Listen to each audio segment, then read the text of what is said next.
একটি 9 সদস্য সাংসদদের প্রতিনিধি দল ভারতবর্ষ থেকে পৌঁছে গেছে জাপানে।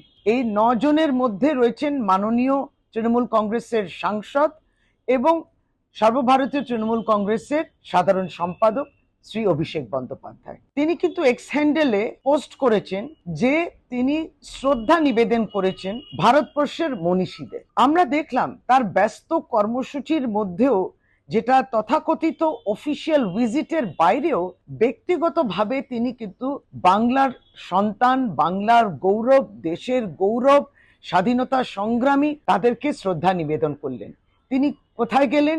টাকা কবরস্থান, যেটা টোকিওতে রয়েছে, সেখানে তিনি কিন্তু শ্রদ্ধা জানালেন রাসবিহারী বোসকে। ঠিক সেইভাবে তিনি ইয়াসুকুনি শ্রাইন, অর্থাৎ ইয়াসুকুনি একটি মন্দির, সেখানেও পৌঁছলেন, যেখানে প্রাক্তন রাধা বিনোদ পাল তিনি রয়েছেন, তার ওখানে শ্রদ্ধা জানিয়েছেন, তিনি পুষ্প নিবেদন করেছেন।